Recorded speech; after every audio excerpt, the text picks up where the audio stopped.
Rosie Larson's bloody backpack that she had the night she was murdered is dropped on the front doorstep of her family's apartment.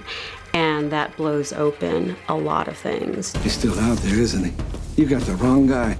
Now there's something unresolved because this means that there is somebody that's actively making moves about this case. Is it a warning? Is it a taunt? So it poses a lot of terrifying questions for the family and for the investigators. You said you'd send a car by. The kids are terrified. What the hell are you people doing about it? I think Holder's got a lot of sympathy for Stan Larson. And he's starting to feel really bad how they are, you know, over and over again, kind of screwing him over.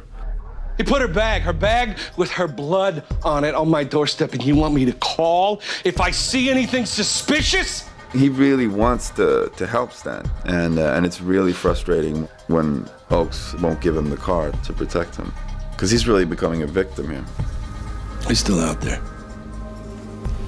Yannick, I want you to find him and kill him.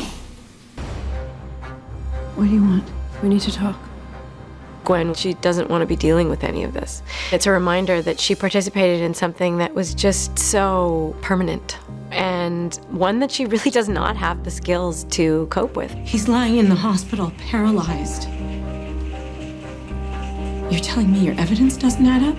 On one hand, she could sort of justify to herself, but he was guilty, where did he go? There's all this evidence. But then to have it be revealed that she turned him in, and he's innocent, and now his life is just changed forever, that's when the depth of guilt comes in for her.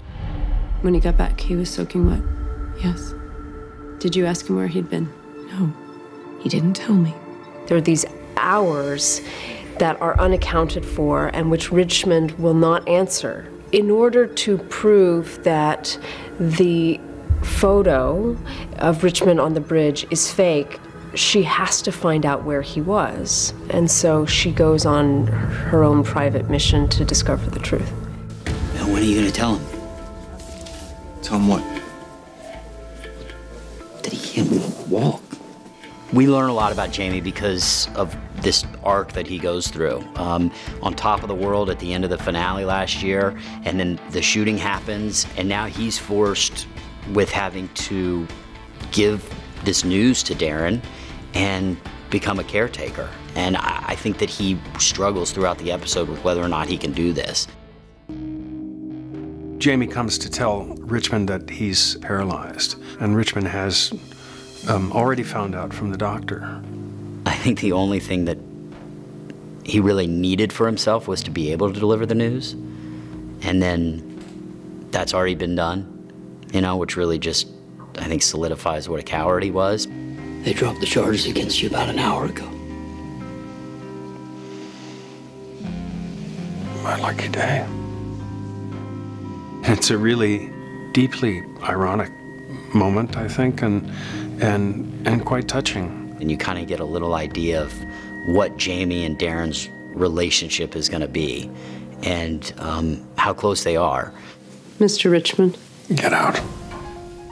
Sarah comes to visit Richmond in the hospital and confronts him about where he was the evening of Rosie's murder. I know where you were. October 5th. The night Rosie Larson was killed. Sarah goes to the hospital to let him know that she knows about his attempted suicide. One, to be able to say to him, ultimately, I'm not responsible for you being in this bed. You are, because you didn't tell me this. And also, I think she wants him to know that she's also working as hard as she possibly can to prove his innocence. I'm sorry for what happened to you. I wish that I had known the truth. I think Sarah has always felt some strange kind of attraction-repulsion thing for Richmond. They're both people who have deep-seated secrets. I think Sarah feels that in Richmond. There's like a recognition. If one word of this goes public because of you, I will have my lawyers on your ass so fast. You won't know what hit you. Now get out. To admit where he was that night would be the death of his political campaign. Maybe the only thing worse you could have done is to actually murder someone. You think you got this job because you were a good cop? No, son. It's because you're dirty, and everybody knows it. Crankhead. Low-life tweaker. Gil is Holder's sponsor.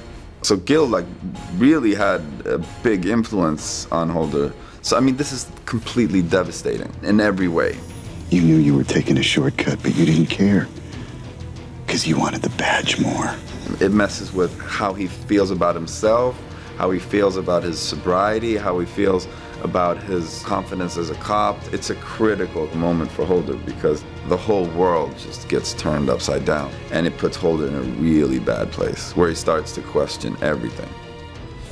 Open the door, Lynn. I know you're in there. I need to talk to you.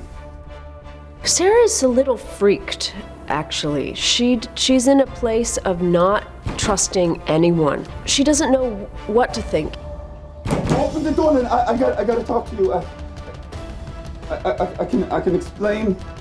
He realizes that Sarah thinks that he is a bad cop and that he has been playing her. Open the door, Linda! He's just like desperate for her to understand that he's not a bad person, he's not a bad cop. He doesn't come from a place of not content.